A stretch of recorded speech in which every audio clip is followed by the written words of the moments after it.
A moment like this deserves a round of trumpet playing to begin our ceremony. Thank you, Chad Primo, for that introduction. My name is Sandy Smith. I serve as the Dean and CEO at UW-Marathon County. It certainly is a pleasure and a privilege to be with you here today and to welcome you to our grand opening celebration for the UW Center for Civic Engagement. Just so you know who you're looking at, joining me on the platform are key partners in our new facility, and you'll be hearing from them shortly. To my left is our U.S. Congressman, Dave Obey, Marathon County Board Chairman, not to get them confused. Keith Longenhahn, you slipped in there, Keith. I missed that. Keith Longenhahn. To our congressman's left is Chair of the National Endowment for the Humanities, Jim Leach, Wisconsin's Lieutenant Governor, Barbara Lawton, UWMC's Faculty Building Project Coordinator and Communication and Theater Arts Professor, Sarah Rudolph, and UWMC student, Amanda Metzel. Just as it's been, there you go.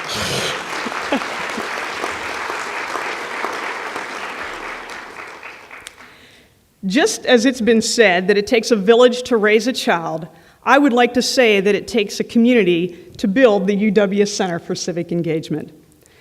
The discussion for this facility began in 2002, when then Campus Dean Jim Veninga started a conversation with community leaders about creating a center for civic life in Wausau. Jim, I want to take a moment and thank you for your vision and tenacity in pursuing this lofty goal. Please stand so that we can recognize you.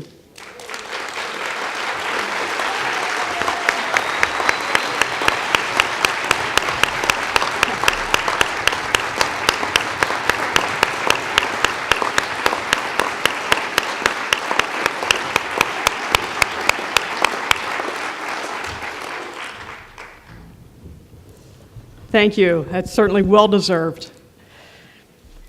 Jim envisioned a building which would help to reconnect citizens to government, a building that would enable community members to gather for lecture and fine arts, a building that would help the public have a voice on key policy issues.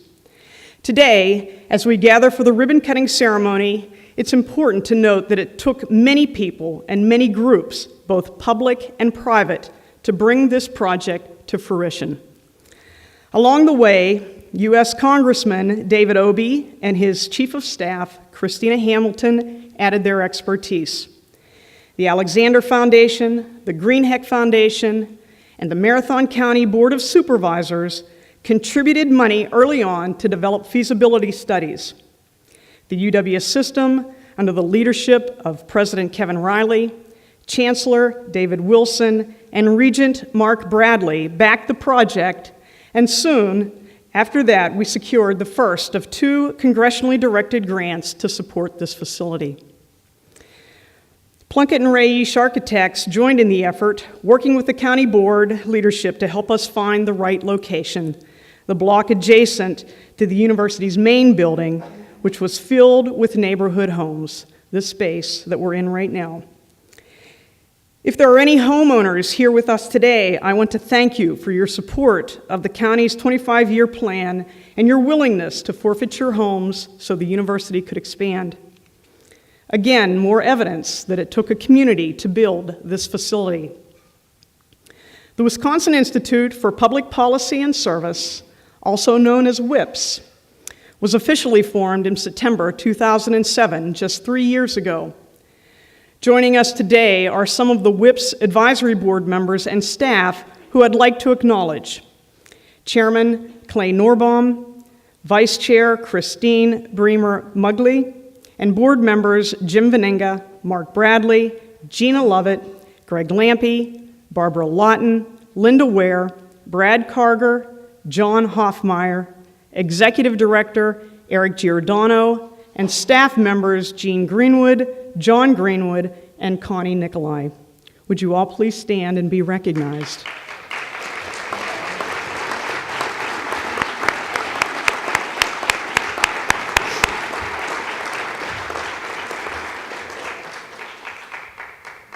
Thank you. Following the formation of WIPS, the Marathon County Board of Supervisors approved $3.6 million for the new facility. Coupled with a second federal grant, this vote ensured that the building would become a reality.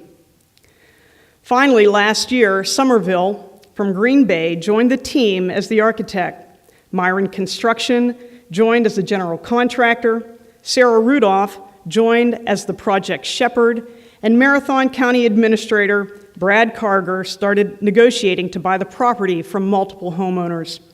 And just over 1 year ago, we broke ground for the UW Center for Civic Engagement. So here we stand, 8 years later, at a cost of $6.8 million, the UW Center for Civic Engagement is almost ready for occupancy. This building belongs to the people of Wisconsin and is here to deliver the Wisconsin idea, which holds that the boundaries of the university should be the boundaries of the state, and that research conducted at the University of Wisconsin system should be applied to solve problems, improve health, quality of life, the environment, and agriculture for all citizens of the state. First, I'd like to extend congratulations to the architects at Somerville for designing this beautiful facility and to Myron Construction for building it. If representatives from Somerville and Myron are in the audience, please stand so we can applaud you for your outstanding work.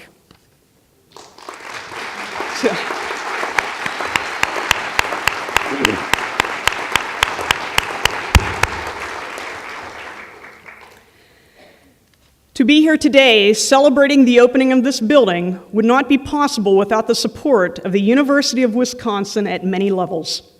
In particular, I would like to welcome UW Colleges and UW Extension Interim Chancellor Marv Van Keckerick and UW Colleges Provost Greg Lampe. I know Greg's here. I didn't get a chance to see Marv.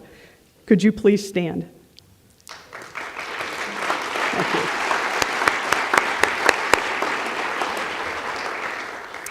Our Chancellor's office was very supportive of all of our efforts related to this facility, and we appreciate everything that's been done. Thank you. I'd also like to welcome UW System Board of Regent Mark Bradley and extend our heartfelt appreciation for all of his support to the UW Colleges, UW Marathon County, and the Wisconsin Institute for Public Policy and Service. Mark, would you please stand? Thank you.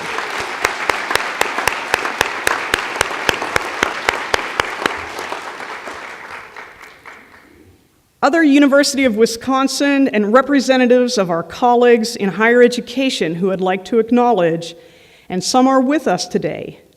I'm going to go through the list and I'll ask you to stand when I'm done, and then if we could acknowledge those folks, I'd appreciate it. Hushang Zagami and Thomas Lee, who represent us on the UW Colleges and UW Extension Board of Visitors. Dr. Chris Sirmo, Dean of the College of Letters and Science at UW-Stevens Point. Dr. Susan Terrell, Dean of Undergraduate Studies at UW-Eau Claire. Dan McCullum, Assistant Dean for Administrative Services at UW-Marshfield, Wood County. Dr. Jim Venenga, former campus dean at UW-Marathon County, and his wife, Catherine Williams. Dr. Keith Montgomery, UW-MC Steering Chair. Dr. Ron Lippy, UW-MC Associate Dean. Gigi Koenig, UW-MC Assistant Dean for Administrative Services. Annette Hack-Barthonson, UW-MC Assistant Dean for Student Services. And I would also ask that all UW-MC faculty and staff who are here today, would you all please stand so that we can acknowledge you.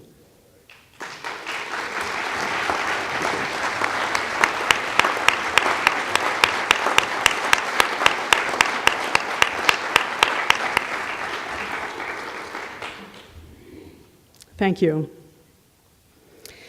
And it's evident that this building is not possible without the collaboration of the community, the UW-MC Foundation, state legislators, Marathon County, and the City of Wausau. There are community leaders with us today that I would also like to welcome. Marathon County Administrator Brad Carger and Deputy Administrator Deb Hager. Would you please stand? Thank you. All members of the Marathon County Board of Supervisors and Chair Keith Longenhahn, if you would please stand so that we can recognize you as well for your contributions.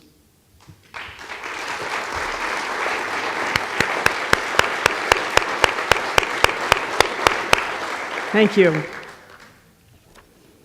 Wausau Mayor Jim Tipple. Jim, I know you're here.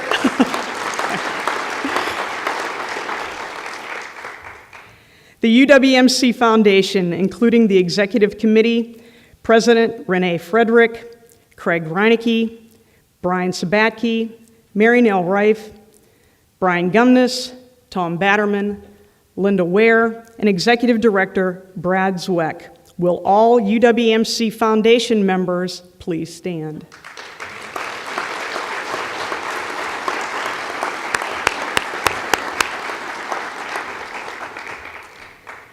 I'd also like to extend a very special thank you to Linda Ware, who's a UWMC Emerita faculty member and UWMC Foundation member who has been instrumental in our fundraising campaign. Linda?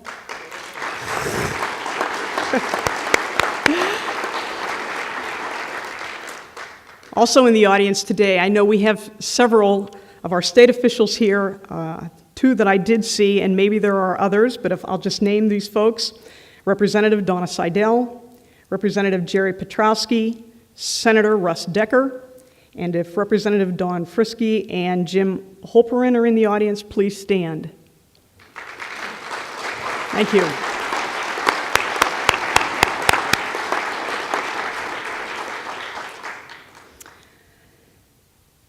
Last but not least, there are core groups of people who have met regularly to work out the details regarding the operation of this facility and the planning for today's events. Members of the Grand Opening Planning Committee and Implementation Team include Ginger Alden, Deb Hager, Jim O'Connell, Jim Veninga, Linda Ware, Sarah Rudolph, Jean Greenwood, Judy Witkoff, Gigi Koenig, Shar Schmidt, Connie Nicolai, Chris McCaslin, and Jane Stencil. I'd like all of you please to stand if you're in the audience and extend a very special thank you to these folks. Please stand. Thank you.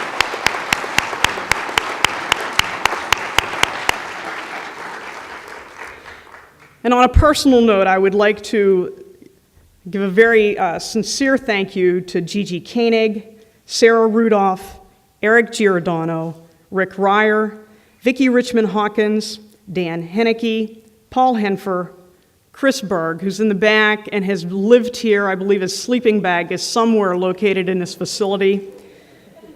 Judy Witkoff, Richard Abig, Gary Reduns, and Helene Mead for all of their work with the facility. If you folks are here, please stand. Let's give you a round of applause for all you've done.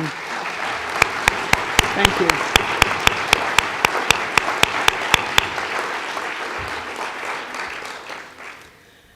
Other distinguished guests, ladies and gentlemen.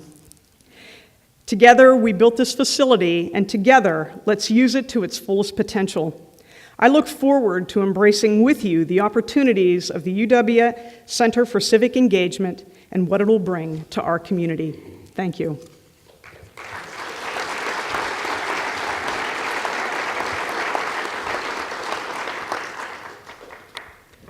Next to speak is our U.S. Congressman, David Obey. Dave was raised in Wausau and graduated from Wausau East High School. He attended UW-Marathon County before transferring to UW-Madison to complete his Bachelor of Arts degree in Political Science and his Master's of Arts in Soviet Politics.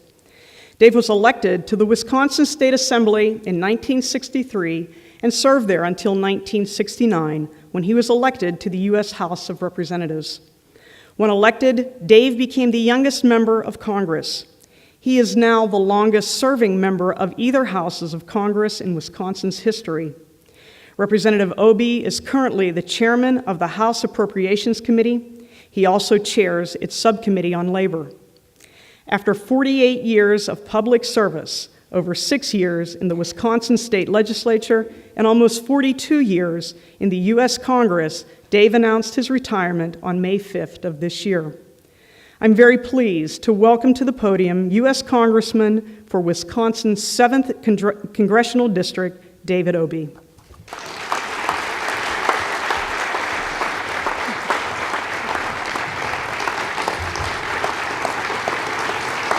Thank you.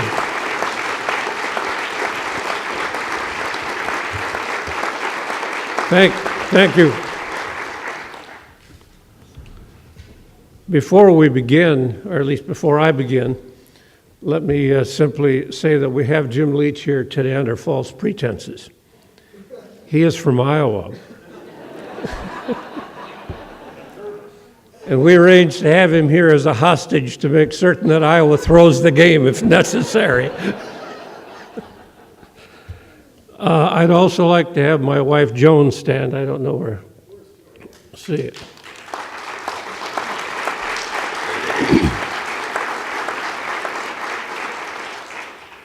And I hope you heard the dean say that this facility was built, at least in part, by those nasty things called earmarks. So much for that. Henry Arnsbrock, Jerry Onheiber, Bob Najum, Louise Hanley, Val Kapitsky, Conrad Ibish, George Hartung, Sam Weiner, Phil Gillette. Those were just some of the names that define this campus. The day that Joan walked in here as a student in 1955, and when I walked in here in September of 1956. Today, I understand there are about 1,400 students here. When I first set foot on campus, there were about 200, about 60 sophomores and the rest freshmen. I didn't enroll here because I had conducted an extensive tour of colleges to decide where I wanted to go. I enrolled here because it was the only way I could afford to start a college education. I could stay here, live at home with my grandparents and my father in the town of Weston, and earn money installing floor covering, working in my dad's business that he had on the side.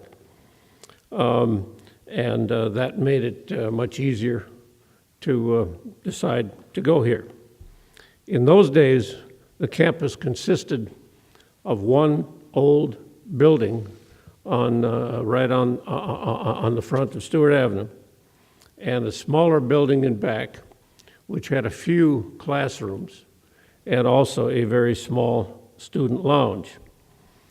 My college experiences here had a number of connections to my job later in life in Congress. My usual routine in those days went like this. After I finished classes, I would usually go down to Stick's Bar at the end of the campus and get a hamburger.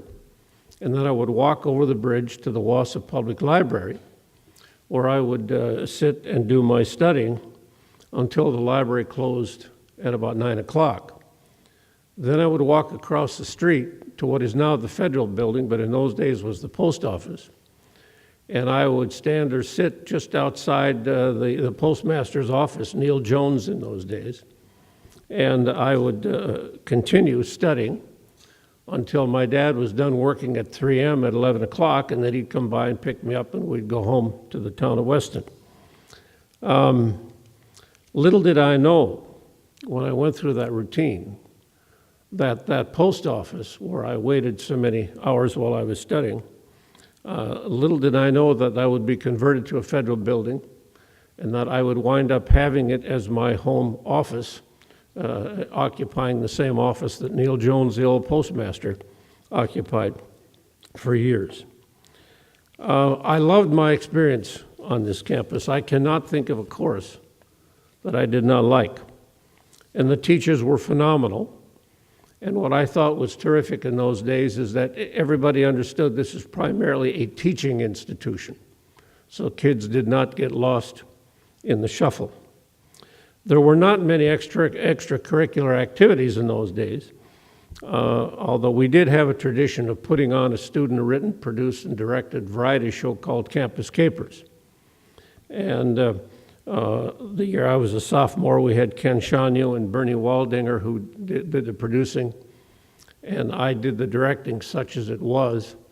I was an absolute disaster until Jerry Onheimer, the faculty guidance counselor, took over and brought some adult supervision to it all. The show we did in my sophomore year was a takeoff on the legend Helen of Troy, which we entitled To Hell and Back. We cannibalized music from every source. Gilbert and Sullivan, Pirates of Penzance, the Everly Brothers, which we morphed into Wake Up Little Spartans.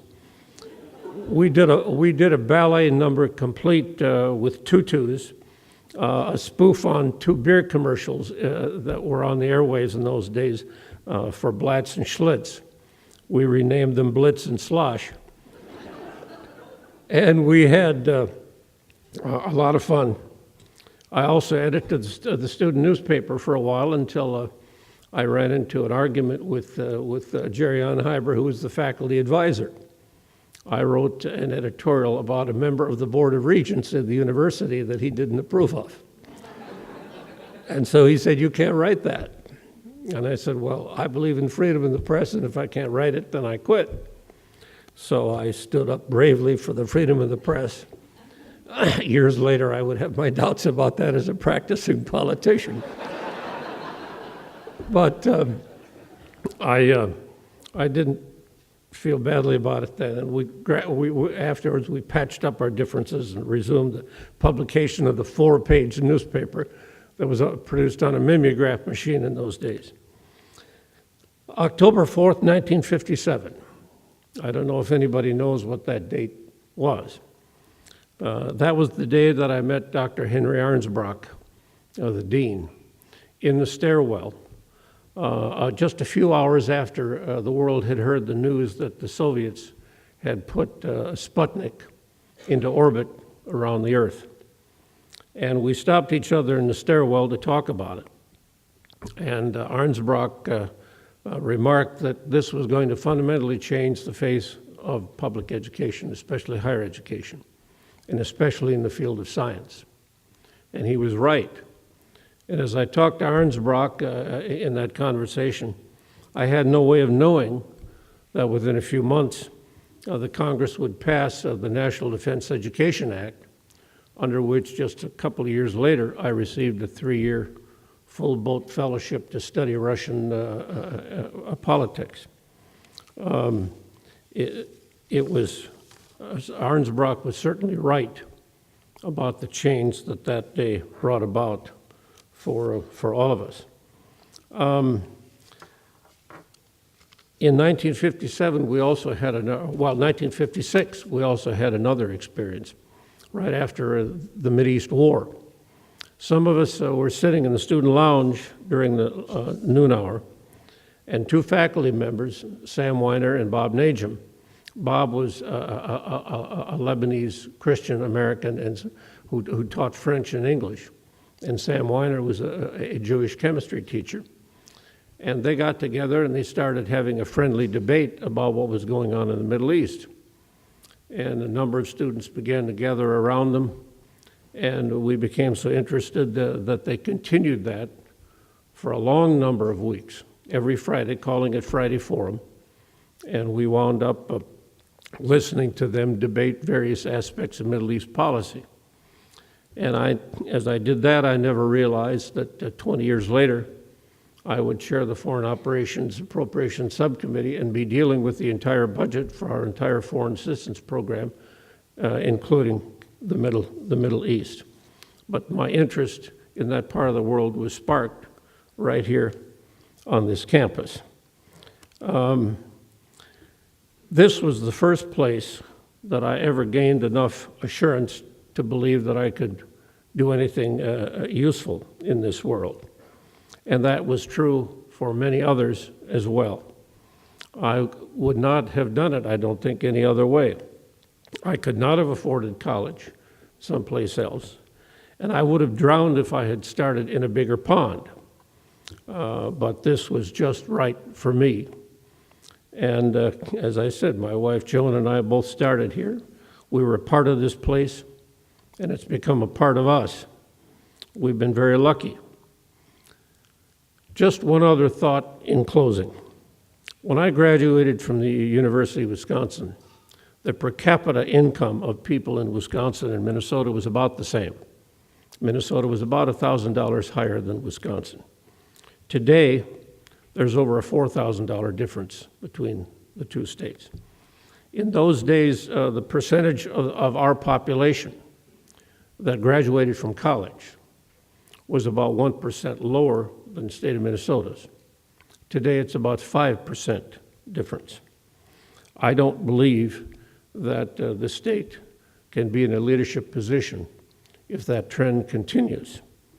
And institutions like this one and the technical college just down the road from here will play a role in helping to expand opportunity for higher education for everyone in the state. One other statistic, the disparity in educational attendance. But if you take eighth graders and divide those eighth graders up into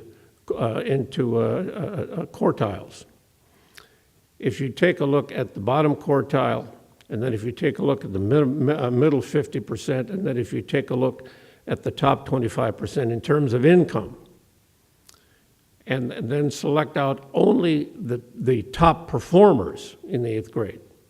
So in other words, you take the 25% of eighth graders who are the highest performing in terms of academics, and then compare what happens to them in terms of going to college. You will see that if they come from the wealthiest 25% of American families, they have a 74% chance of graduating from college.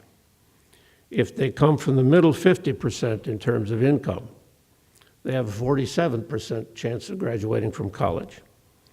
And if they are in the bottom 25% in terms of family income, their chance of graduating from college is about 29%, even though they are all among the highest achievers. That says something about this country that needs to be fixed. And so as President Kennedy said in 1960, the year I graduated from the University of Wisconsin, we can do better. And I hope that in the coming years, there will be a determination on the part of everybody in this society to see to it that those numbers change so that everybody can have the same opportunity that I had and my wife had here such a long time ago. Thanks much.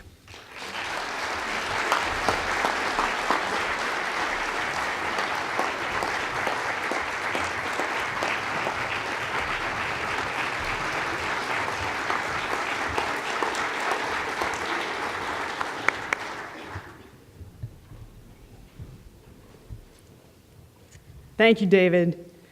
And please know that we are very proud to have you as one of the students that came through the doors at UWMC, and to know that in any way we had a part in your stellar career that you've had in state government and in federal government. We do appreciate it.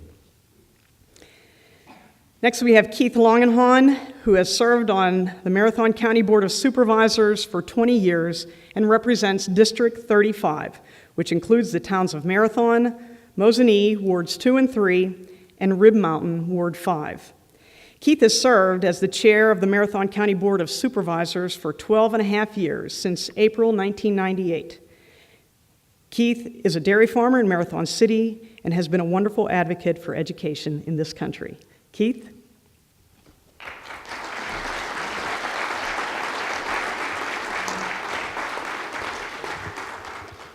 Thank you, Sandy.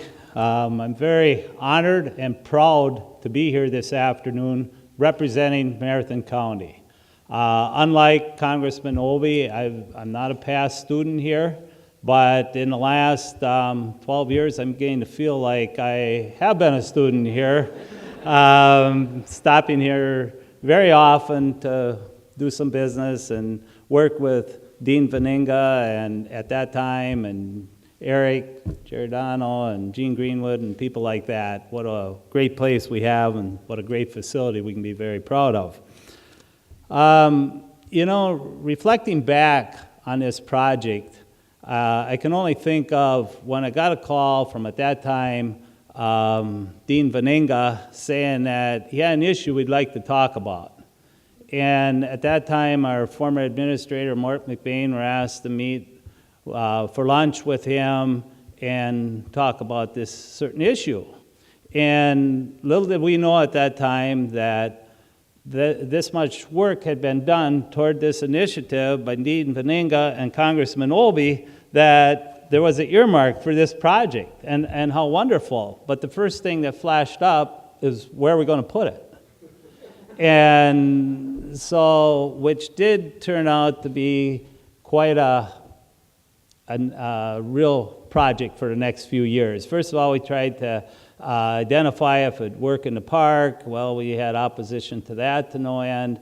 Then we decided, well, we need a complete plan because we had gotten numerous complaints that the park is full of cars from the university system. So it was our president administrator's idea that we need to do a 25-year plan for this whole area. And that's really, to his credit, and thanks, Brad, we got that approved through the board.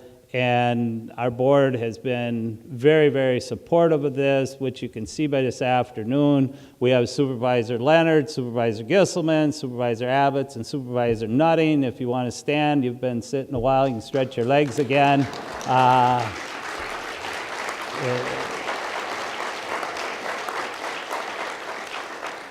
It's a pleasure to be able to work with people like this. And former Supervisor Rosenberg is with us this afternoon, who is now working in the Lieutenant Governor's office. And when you can work with a group of people like this and accomplish things like this, it's really a wonderful and a proud event. And we can't at all go through the afternoon without acknowledging Congressman Olby, because it's only seems like a few days ago, when you get to my age, the way time passes, that we cut a ribbon a few blocks away acknowledging a wonderful road system out here, where a lot of credit there also goes to Congressman Olby. And I don't know how anybody can say nasty earmarks when we're on the receiving end, and we can't give you enough credit for bringing that back to us. And all of these things, the road system, our education system, which is so important at this time when people are laid off and not receiving raises, and basically we're in a real financial crunch. What a nice thing where students can maybe still be able to go to school and live at home versus housing outside of our county. So this is so wonderful that education can go on even though we're having such tough times throughout the country. And all these things together, we can collaborate with the city of Wausau. We bought up these properties, and the city of Wausau and neighboring communities with the road systems, the education systems, and put together things like this is what makes Marathon County such a great place to be able to be part of, and such a great place where we can all live, work, and play. And I thank you all for whatever you contribute to make this place so special. So thank you.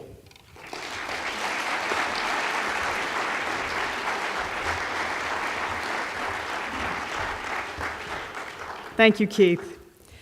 Next, we have Jim Leach, originally from Davenport, Iowa, was elected as a Republican to the Congress in 1977, serving in the House of Representatives until January 3rd, 2007. Among other posts, he chaired the Banking and Finance Services Committee and also founded and co-chaired the Congressional Humanities Caucus. After leaving Congress, Congressman Leach joined the faculty at Princeton University's Woodrow Wilson School. President Barack Obama nominated him on July 9th, 2009 to serve as the 9th chairman of the National Endowment for the Humanities. He was confirmed by the Senate and began his 4-year term of office on August 12, 2009. As NEH chairman, Jim Leach has emphasized the restoration of decency and civility in our public dialogue. In January 2010, he launched what he called a 50-state civility tour, offering ideas on how to strengthen American democracy. Thus, he is in a unique position to appreciate the UW Center for Civic Engagement and the organizations and programs that will be furthered by this new facility, including, most certainly, the Wisconsin Public Radio and the Wisconsin Institute for Public Policy and Service. Please join me in welcoming Jim Leach to the podium.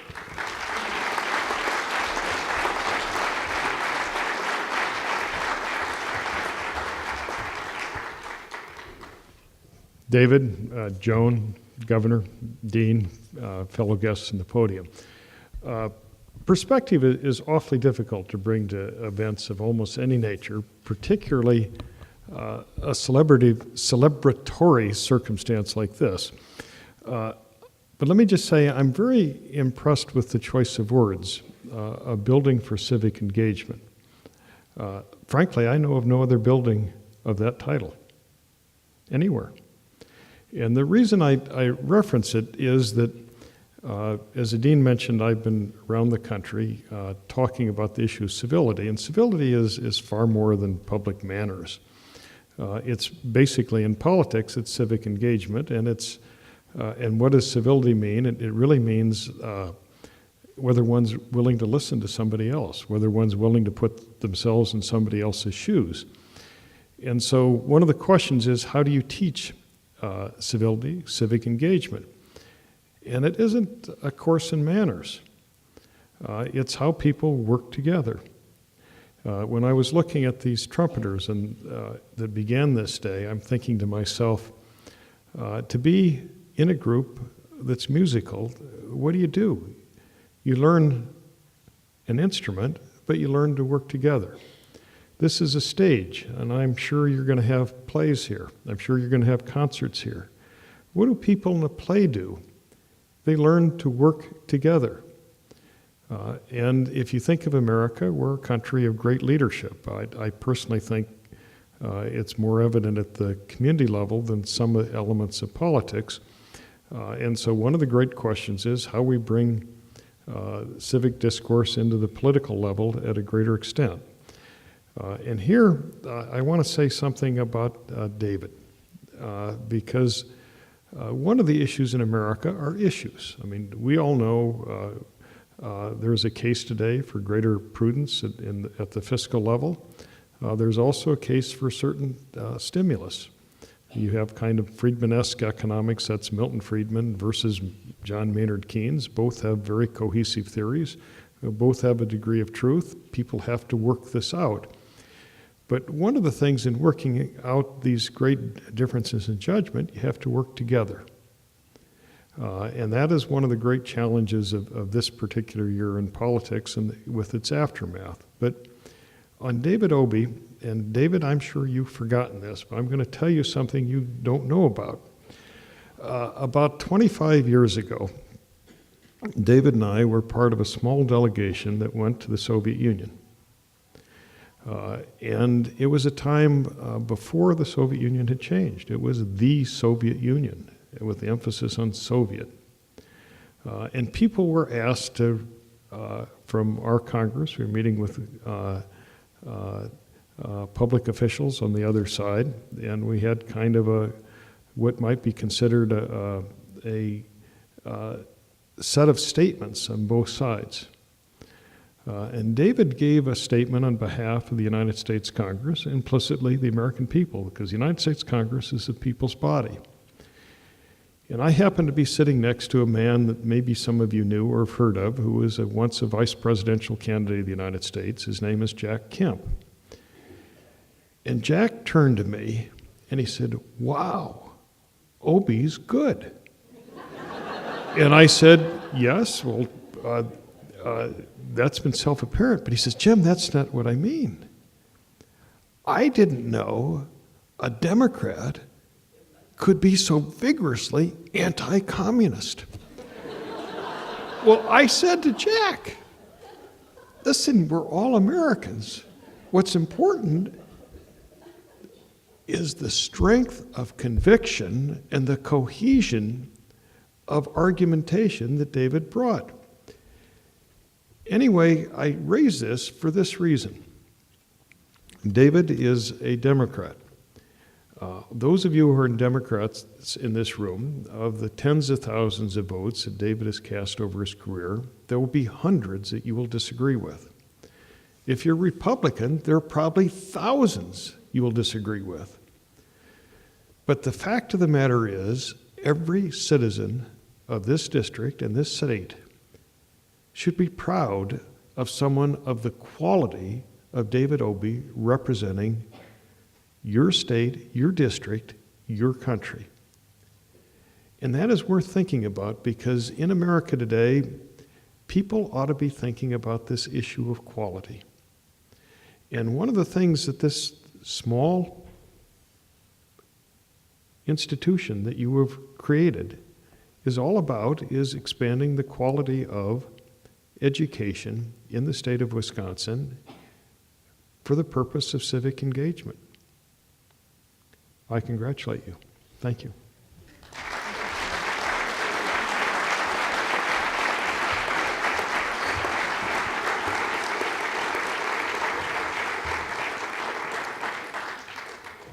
Thank you, Jim. We certainly appreciate your kind words.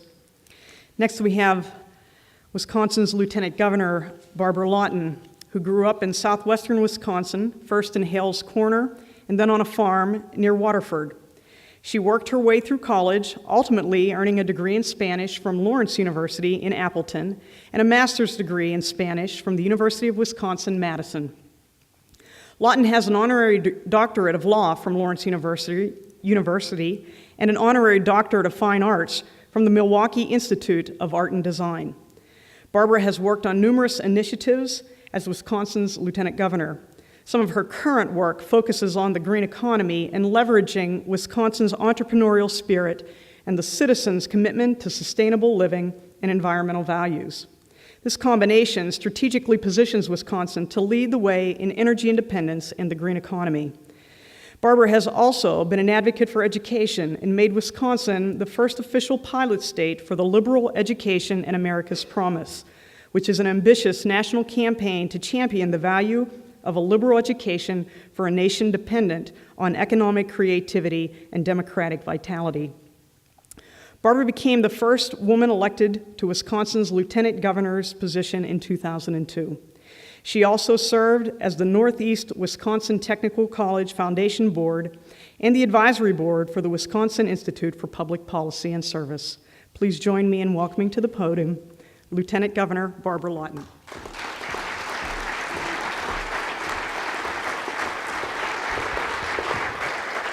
Thank you, Dean, Congressman, and this room full of extraordinary guests. It's a real privilege for me to be part of this celebration today and to be part of the Board of Whips of the Wisconsin Institute for Public Policy and Service. It is the only board that I agreed to serve on since I held office, and I think it's one of the most important things happening in this state on this campus. And this building, to me, is a real triumph. It's an emblem here in Marathon County of a commitment of the people to set the bar high for a real civic participation and an enlightened kind of participation.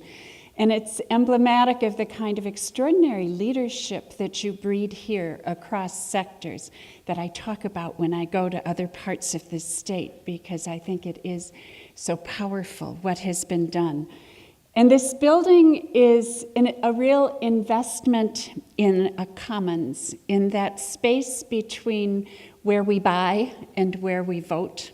That space where ideas are tossed around and deliberated, where we keep in view the common good and build a shared narrative that we hope is leading us to a truly inclusive prosperity.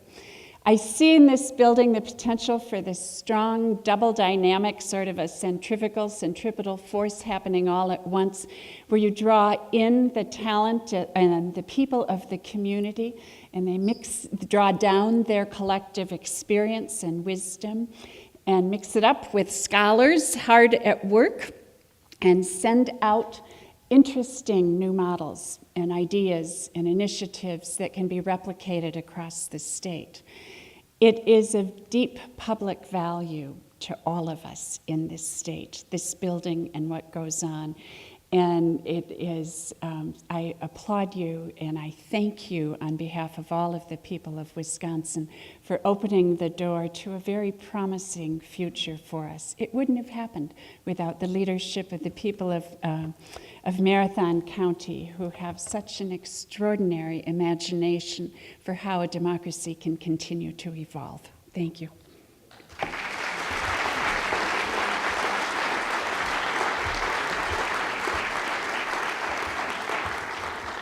Thank you, Barbara. We certainly appreciate your kind words. Next, I'd like to introduce Sarah Rudolph, who is a faculty member here at UWMC and also was the faculty shepherd for this project.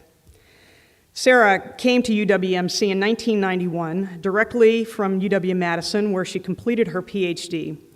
In addition to teaching and directing, she has created theater with a number of constituencies, most recently mental health consumers.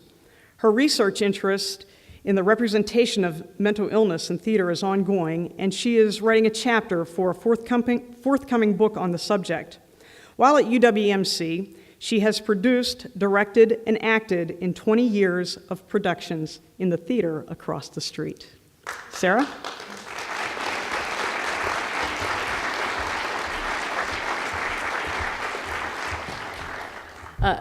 Dean Smith, you left out an important word. I'm allegedly writing a chapter. I've been rather preoccupied, and you know, I was trying to think about what to say in my the very brief time I'll take here today, and I remembered a program I saw, a news program. I was flipping through the channels, and there was a fellow who was obviously of very modest means, and he had just won the lottery. And he was just dumbfounded. And they said, well, what are you going to do with this money? And he said, well, I've been wanting to buy a new engine for my truck. And he had just won millions of dollars, and I don't think he could grasp that he could buy a whole fleet of trucks. But I have to say, as I stand in this theater, that's what it feels like. I am so grateful for all of the efforts that's gone into this. I'm so proud to be part of this building with its outreach effort and with its continuing education and WIPs and public radio. But this means so much to so many people, not only the students who will perform here, and I have some of them in the audience, if they'd like to stand up finally, and some who have performed with us before.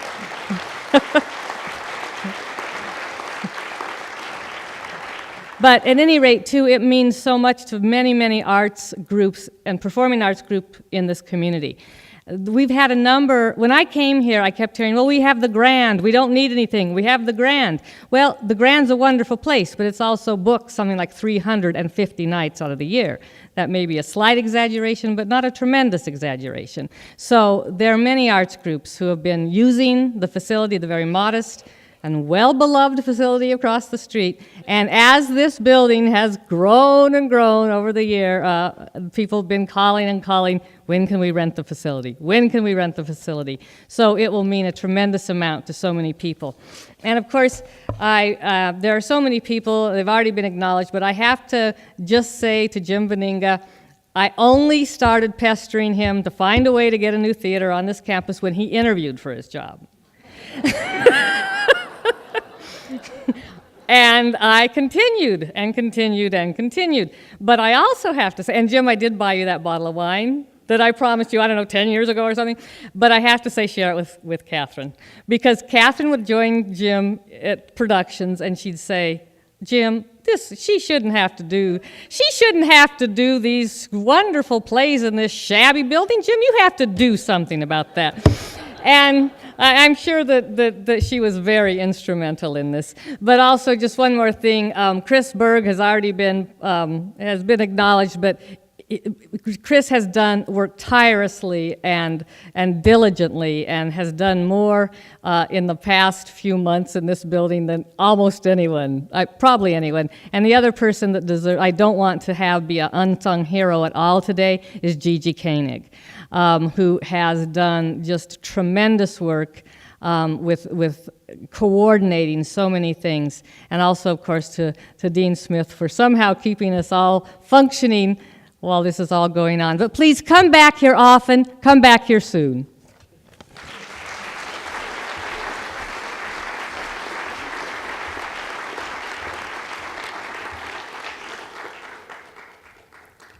And our last speaker on our agenda, and probably the most important, and I trust all of you have been waiting to hear, the student voice in this project. And today we have with us Amanda Metzel. Amanda is a student at UWMC. She started here in fall 2008. She graduated from Wausau East High School in May 2008, and she is one of our student ambassadors, majoring in education, and I understand she intends to complete her baccalaureate degree from UW-Stevens Point in education. Amanda?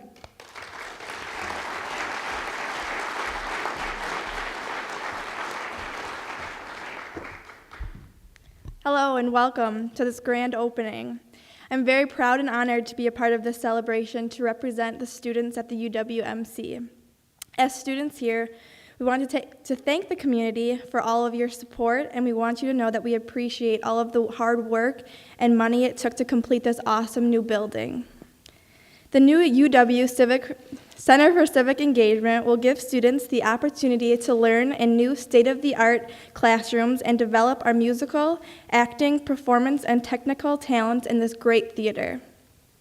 Not only that, this center will offer us the opportunity to get more active in the community and grow as a campus. And by moving the theater and other departments over here, it'll open up space for the music department, tutoring, and the multicultural resource center, and other programs to assist with our students. We're excited to see all of these wonderful changes take place. On behalf of the students at the UWMC Marathon County, thank you for all of the support in making this wonderful building possible. Thank you.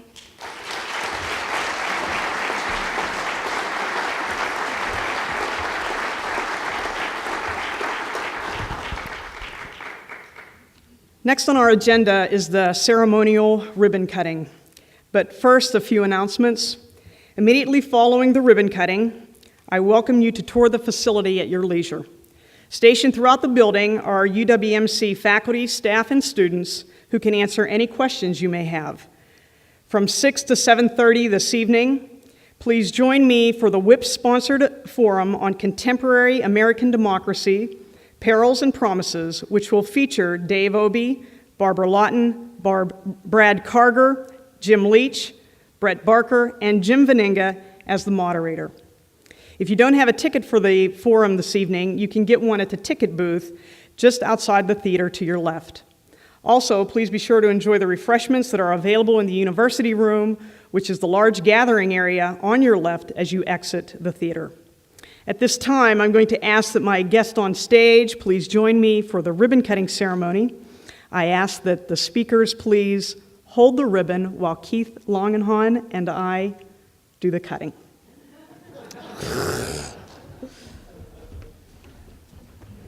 There you go. Take it here. Got it. Look at these scissors.